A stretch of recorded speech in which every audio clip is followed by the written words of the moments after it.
কুরাইশ কাফেরদের মধ্য থেকে একজন প্রসিদ্ধ যোদ্ধা খন্দকের যুদ্ধের সময় মুসলমানদের কর্তৃক খনন করা খন্দক পার হয়ে মুসলমানদেরকে লক্ষ্য করে বলতে লাগলো, ওহে মুসলমানেরা, তোমাদের মধ্যে যদি কেউ তার মায়ের দুধ পান করে থাকো তাহলে সেজন্য আমার মোকাবেলা করতে আসে, আর আমার সাথে মোকাবেলা করার অর্থই হচ্ছে সেজন্য মৃত্যুর জন্য প্রস্তুত থাকে।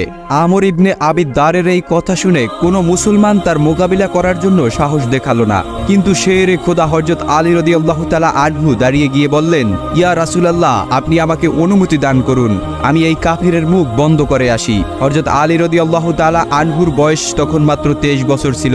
আল্লাহর নবী সাল্লাল্লাহু আলাইহি ওয়াসাল্লাম হযরত আলী রাদিয়াল্লাহু তাআলা আনহুকে লক্ষ্য করে বললেন, আলী, তুমি কি দেখছো না যুদ্ধের জন্য কে আহ্বান করছে? সে হলো আরবের সর্বশ্রেষ্ঠ বীর আমর ইবনে আবিদ দার। হে আলী, তুমি এখন অনেক কম বয়সের, তুমি তার সাথে পেরে উঠবে না, অতএব তুমি বসে যাও। নবী করিম সাল্লাল্লাহু আলাইহি সাল্লামের এই কথা শুনে হযরত আলী রাদিয়াল্লাহু তাআলা আনহু বসে গেলেন। সকল মুসলমানেরা মাথা নিচু করে রেখেছিল। দ্বিতীয়বার আমর ইবনে মারহাব বলল, কি হে মুসলমানেরা, তোমাদের মাঝে কি এতটুকু সাহস ও শক্তি নেই? আমি শুনেছি তোমাদের আল্লাহ তোমাদের জন্য নাকি জান্নাত প্রস্তুত করে রেখেছে, আর তোমরা সব সময় শাহাদাতের সুধা পান করে সেই জান্নাতে যাওয়ার জন্য উদ্গ্রীব হয়ে থাকো। তাহলে আসো, কে যেতে চাও সেই জান্নাতে? আমার হাতে শাহাদাত বরণ করে সে জান্নাতে চলে যাও না। তোমাদের কারো মনে কি আশা নেই সেই কল্পিত জান্নাতে প্রবেশ করার? আমর ইবনে আবিদ দারের এই কথা শুনে হযরত আলী রাদিয়াল্লাহু তাআলা আনহু আল্লাহু আকবার বলে দাঁড়িয়ে গেলেন। তিনি আল্লাহর নবী সাল্লাল্লাহু আলাইহি সাল্লামকে বললেন, ইয়া রাসূলুল্লাহ, আপনি শুধু একটি বার অনুমতি দান করুন, আমি এই কাফেরের মুখ চিরদিনের জন্য বন্ধ করে দিয়ে আসি। আল্লাহর নবী সাল্লাল্লাহু আলাইহি সাল্লাম বললেন, হে আলী, তুমি বসে যাও, তুমি কি দেখছো না যুদ্ধ করার জন্য কে তোমাকে আহ্বান করছে? সে হলো আমর ইবনে আবিদ দার, যে এক হাতে উটের লাগাম ধরে রাখে আর অন্য হাতে শত শত মানুষের সাথে যুদ্ধ করতে পারে। নবী আকরাম সাল্লাল্লাহু আলাইহি সাল্লামের এই কথা শুনে হযরত আলী রাদিয়াল্লাহু তাআলা আনহু আবার বসে গেলেন, কিন্তু মুসলমানদের মধ্যে থেকে কেউ আমর ইবনে আবিদ দারের সাথে যুদ্ধ করার জন্য যাচ্ছিল না। তৃতীয়বার আমর ইবনে আবিদ দার বলল, হে মুহাম্মাদের সঙ্গীরা, তোমাদের মধ্যে অনেক বীরত্বের কথা শুনেছি, কিন্তু আজ আমার সকল ধারণা ভুল প্রমাণিত হলো। তোমরা সকলেই কাপুরুষের মতো মাথা নিচু করে বসে রয়েছো। শুধুমাত্র মৃত্যুর ভয়ে বীরেরা কখনো মৃত্যুর ভয় করে না। আমি জানি আমার সাথে মোকাবেলা করার মতো সাহস তোমাদের মধ্যে কারো বুকে নেই। আমর ইবনে আবিদ দারের এই কথা শুনে হযরত আলী রাদিয়াল্লাহু তাআলা আনহু আবার দাঁড়িয়ে গেলেন। তিনি বললেন, হে আল্লাহর নবী, আপনি শুধু আমাকে অনুমতি দান করুন, তারপর আল্লাহর ইচ্ছায় আমি এই কাফেরকে চিরদিনের জন্য জাহান্নামের দরজায় পাঠিয়ে দেব।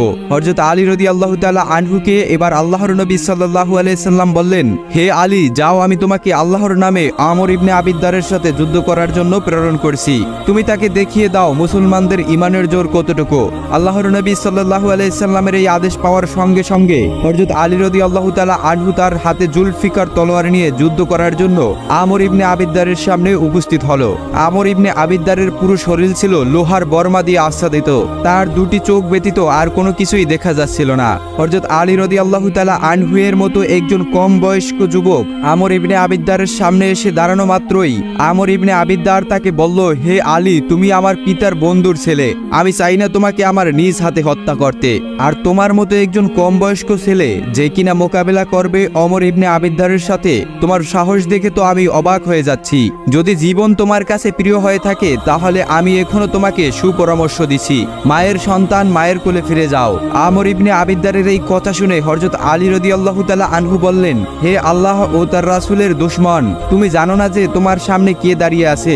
আমার মা আমার নাম রেখেছে হায়দার একরার। আল্লাহর নবী সাল্লাল্লাহু আলাইহি সাল্লাম তার পবিত্র জবানে আমাকে আসাদুল্লাহ বা আল্লাহর সিংহ উপাধি দিয়েছে। হে আল্লাহর দুশমন, তুমি মুসলমানদের বাহ্যিক অবস্থা দেখে বিচার করো না, বরং তাদের মূল শক্তি তাদের ঈমানে। তুমি আমার পিতার বন্ধুর ছেলে, আমি চাই না আমার পিতার বন্ধুর ছেলেকে নিজ হাতে হত্যা করতে। তাই জাহান্নামে যাওয়ার আগে তোমাকে আমি একবার আহ্বান করছি, এখনো সুযোগ আছে। তোমার সেই কুফরি মতবাদ ত্যাগ করে ইসলামের সুশীল ছায়াতলে আশ্রয় গ্রহণ করো। এখন যদি তুমি ইসলাম গ্রহণ করো তাহলে আমি তোমার জীবন ভিক্ষা দান করব।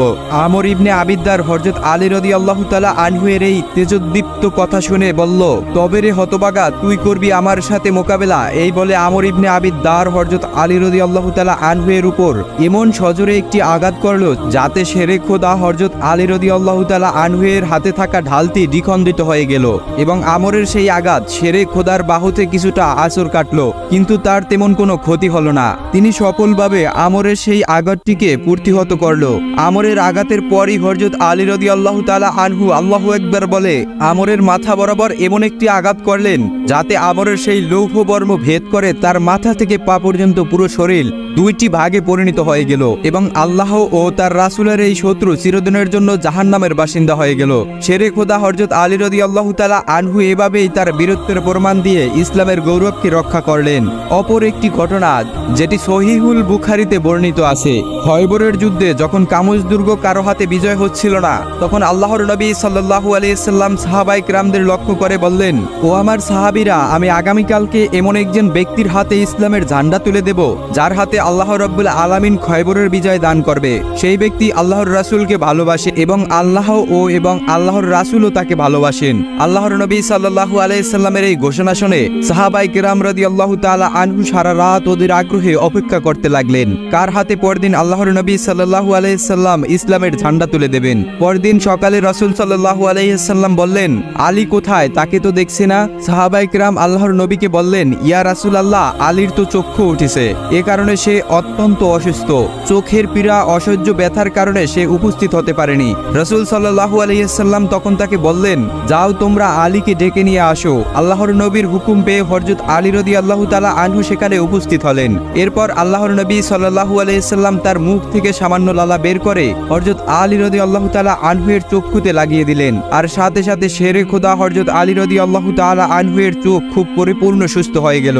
তিনি এতটাই সুস্থতা অনুভব করতে লাগলেন যে ইতিপূর্বে তার দৃষ্টিশক্তি যা ছিল, আল্লাহর নবী সাল্লাল্লাহু আলাইহি সাল্লামের লালা মুবারকের বরকতে আল্লাহ রাব্বুল আলামিন তার দৃষ্টিশক্তি আরো বহুগুণ বৃদ্ধি করে দিলেন। এরপর রাসূল আকরাম সাল্লাল্লাহু আলাইহি সাল্লাম ইসলামের ঝান্ডা শেরে খোদা হযরত আলী রাদিয়াল্লাহু তাআলা আনহু এর হাতে তুলে দিয়ে বললেন, আলী যাও, আল্লাহর রব্বুল আলামিন আজকে তোমার হাতেই খয়বরের বিজয় দান করবেন। তুমি সর্বপ্রথম তাদের আল্লাহ এবং তার রাসূলের দ্বীনের দিকে আহ্বান করবে। হে আলী, জেনে রাখো, তোমার মাধ্যমে আল্লাহ রাব্বুল আলামিন যদি কোনো একজন মানুষকে হেদায়েত দান করে তাহলে এটি তোমার জন্য 100টি লাল উট প্রাপ্তির চেয়ে উত্তম হবে। অতএব আলী, সর্বপ্রথম তুমি তাদেরকে আল্লাহ এবং তার রাসূলের দ্বীনের দিকে আহ্বান করবে। যদি তারা তা গ্রহণ করতে অস্বীকার করে তবেই কেবল তুমি তাদের সাথে যুদ্ধে প্রবৃত্ত হবে। আল্লাহর নবী সাল্লাল্লাহু আলাইহি সাল্লামের কাছ থেকে এই হেদায়েত লাভ করে শেরে খোদা হযরত আলী রাদিয়াল্লাহু তাআলা আনহু কিছু সংখ্যক মুসলমান সৈন্য নিয়ে অপরাজয় সেই কারমুজ দুর্গের সামনে উপস্থিত হলেন। কামুজ দুর্গের তখনকার দিনের ইহুদি নেতা ছিল মারহাব। বীরত্বের জন্য সে সারা আরবে বিখ্যাত ছিল এবং তার বীরত্বের ব্যাপারে আরবদের মুখে মুখে অনেক কিংবদন্তি প্রচলিত ছিল। মারহাব যখন দেখল হযরত আলী রাদিয়াল্লাহু তাআলা আনহু দুর্গ জয় করার জন্য মুসলমান সৈন্যদেরকে নিয়ে কামেজ দুর্গের সামনে উপস্থিত হয়েছেন, তখন সে যুদ্ধের পোশাক সুসজ্জিত হয়ে দুর্গ থেকে বেরিয়ে আসলো।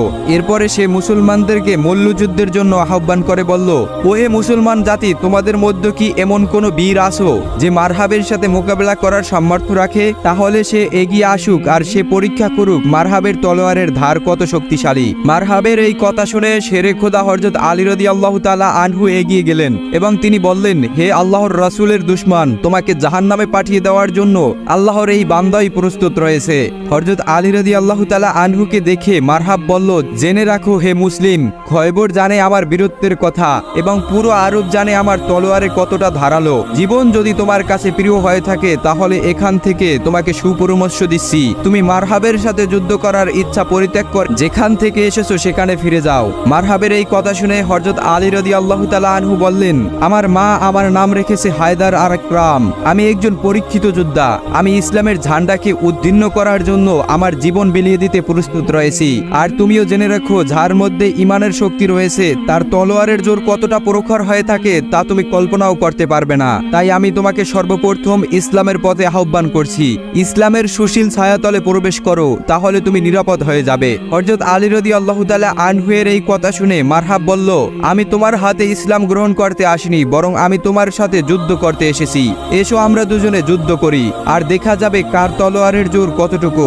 এরপরে শেরে খোদা হযরত আলী রাদিয়াল্লাহু তাআলা আনহু এবং মারহাবের যুদ্ধ শুরু হয়ে গেল।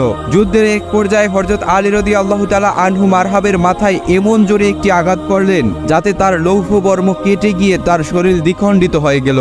খয়বরের ইহুদিরা যখন দেখল মহাবীর মারহাব মুসলমান কমান্ডারের হাতে নিহত হয়েছে, তখন তারা আর দুর্গে বসে থাকতে পারল না। তারা দুর্গ থেকে বেরিয়ে এসে মুসলমানদের সাথে তীব্র লড়াই শুরু করে দিল।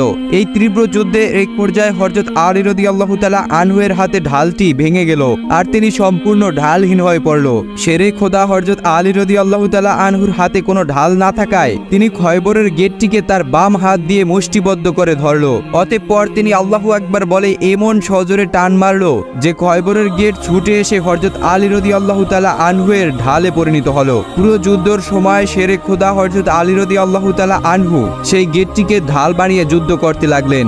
অতঃপর যুদ্ধের পরিসমাপ্তিতে হযরত আলী রাদিয়াল্লাহু তাআলা আনহু সেই গেটটিকে একদিকে নিক্ষেপ করলেন। বর্ণিত আছে পরবর্তীতে সেই গেটটিকে অন্য এক জায়গায় স্থানান্তরিত করার জন্য 200 জন মুসলমান চেষ্টা করতে লাগলো, কিন্তু প্রাণপণ চেষ্টার পরেও 200 জন মানুষের পক্ষে সেই গেটটিকে সামান্যতম নাড়ানো সম্ভব হলো না। দূর থেকে হযরত আলী রাদিয়াল্লাহু তাআলা আনহু এই দৃশ্যটি দেখছিলেন আর মুস্কি মুস্কি হাসছিলেন। হয়তোবা তিনি মনে মনে ভাবছিলেন যে গেটটিকে আমি বাম হাতের ঢাল বানিয়ে যুদ্ধ করলাম আর 200 জন মানুষ মিলে সেটাকে নাড়াতে পারছে না। নবী আকরাম সাল্লাল্লাহু আলাইহি সাল্লাম হযরত আলী রাদিয়াল্লাহু তাআলা আনহুয়ের এই মনের ভাব বুঝতে পারলেন। এরপর আল্লাহর নবী সাল্লাল্লাহু আলাইহি সাল্লাম হযরত আলী রাদিয়াল্লাহু তাআলা আনহুকে বললেন, ও আলী, যাও, গেটটিকে তুমি যুদ্ধের সময় তোমার বাম হাতে ঢাল স্বরূপ ব্যবহার করেছিলেন সেটি এখন তুমি নাড়িয়ে দেখাও। রাসূল আকরাম সাল্লাল্লাহু আলাইহি সাল্লামের এই হুকুম লাভ করার পরে শেরে খোদা হযরত আলী রাদিয়াল্লাহু তাআলা আনহু গেলেন সেই গেটটিকে অন্য একটি জায়গায় স্থানান্তরিত করবেন এই উদ্দেশ্যে। পুরো যুদ্ধের ময়দানে বাম হাতে তিনি যে গেটটিকে ঢাল বানিয়ে ব্যবহার করলেন আর এখন সেই আলী 1000 বার চেষ্টা করেও সেই গেটটিকে একটি কণাও নাড়াতে পারছিল না। বহু চেষ্টার পরেও হযরত আলী রাদিয়াল্লাহু তাআলা আনহু ব্যর্থ হয়ে গেলেন। তখন রাসূল আকরাম সাল্লাল্লাহু আলাইহি সাল্লাম তাকে বললেন, ও আলী, তুমি যদি কিয়ামত পর্যন্ত চেষ্টা করো তারপরেও এই গেটটার একটি কোণা নাড়াতে সক্ষম হবে না। শুনে রাখো হে আলী, যখন তুমি যুদ্ধের ময়দানে ছিলে তখন তোমার ভরসা পরিপূর্ণ আল্লাহ রাব্বুল আলামিনের উপর ছিল। তুমি যখন ঢাল শূন্য হয়ে গেলে তখন আল্লাহর ফেরেশতা তোমাকে সাহায্য করেছিল যাতে তুমি খয়বরের এই গেটটিকে ঢাল হিসেবে ব্যবহার করতে পারো। আর যুদ্ধ যখন শেষ হয়ে গেল তখন তোমার কাছ থেকে আল্লাহর সেই সাহায্য চলে গেছে। অতএব আলী, এ নিয়ে কোনো অহংকার বা বরাদ্দ করার কারণ নেই। তুমি যা কিছু করেছো এর সব কিছুর জন্য প্রশংসা পাওয়ার একমাত্র দাবিদার মহান আল্লাহ রাব্বুল আলামিন। রাসূল আকরাম সাল্লাল্লাহু আলাইহি সাল্লামের এই কথা শুনে শেরে খোদা হযরত আলী রাদিয়াল্লাহু তাআলা আনহু তার ভুল বুঝতে পারলেন। অপর এক বর্ণনায় আছে কোন এক যুদ্ধে হযরত আলী রাদিয়াল্লাহু তাআলা আনহুয়ের পায়ে একটি তীর বিদ্ধ হলো। সেই তীরের ব্যথায় তিনি এতটাই কাতর হয়ে পড়ছিলেন হযরত আলী রাদিয়াল্লাহু তাআলা আনহু কাউকে সেই তীরটি স্পর্শ করতে দিচ্ছিল না, ফলে কেউ তা বের করতে সক্ষম হচ্ছিল না। তখন সাহাবায়ে কেরাম রাসূল আকরাম সাল্লাল্লাহু আলাইহি সাল্লামের কাছে গিয়ে আরজ করলেন, ইয়া রাসূল সাল্লাল্লাহু আলাইহি ওয়াসাল্লাম, হযরত আলী রাদিয়াল্লাহু তাআলা আনহুয়ের পায়ে একটি তীর বিদ্ধ হয়েছে। তিনি ব্যথায় এতটাই কাতর হয়ে পড়ছেন যে কাউকে তিনি সেই তীরটি স্পর্শ করতে দিচ্ছে না। হে আল্লাহর নবী, তিনি যদি আমাদেরকে তীরটি স্পর্শ করতে না দেয় তাহলে কিভাবে আমরা তার পা থেকে সেই তীরটি বের করব? রাসূল আকরাম সাল্লাল্লাহু আলাইহি সাল্লাম তখন বললেন, ও আমার সাহাবায়রা, তোমরা আলীর সাথে জবরদস্তি করিও না। আমি তোমাদেরকে একটি পরামর্শ দিচ্ছি। যখন আজান হয়ে যাবে আর যখন আলী নামাজে দাঁড়িয়ে যাবে আর তখন তোমরা তার পা থেকে তীরটিকে বের করে নিও। রাসূল আকরাম সাল্লাল্লাহু আলাইহি সাল্লামের এই কথা শুনে সাহাবায়ে কেরাম রাদিয়াল্লাহু তাআলা আনহু অপেক্ষা করতে লাগলেন কখন আজান হবে। কিছুক্ষণের মধ্যেই আজান হয়ে গেল আর হযরত আলী রাদিয়াল্লাহু তাআলা আনহু মহান রবের মায়ায় নামাজে দাঁড়িয়ে গেলেন। তিনি রবের প্রেমে এতটাই মশগুল ছিলেন যে সাহাবায়ে কেরাম রাদিয়াল্লাহু তাআলা আনহু তার পা থেকে বিষাক্ত তীরটি বের করে ফেলল, কিন্তু হযরত আলী রাদিয়াল্লাহু তাআলা আনহু তা টেরই পেল না যে তার পা থেকে সেই বিষাক্ত তীরটি বের করা হয়েছে। প্রিয় দর্শক, এই ছিল সাহাবায়ে কেরামগণের নামাজের অবস্থা। এজন্যই তারা রাসূল আকরাম সাল্লাল্লাহু আলাইহি সাল্লামের পরে সর্বশ্রেষ্ঠ মানুষ। আল্লাহ রাব্বুল আলামিন আমাদেরকেও তাদের আদর্শ মেনে জীবন পরিচালনা করার জন্য তৌফিক দান করুন। এই রকমের ইসলামিক ঘটনা পেতে আমাদের চ্যানেলটি সাবস্ক্রাইব করে রাখুন আর ভিডিওতে একটি লাইক করে কমেন্ট বক্সে লিখুন আমিন।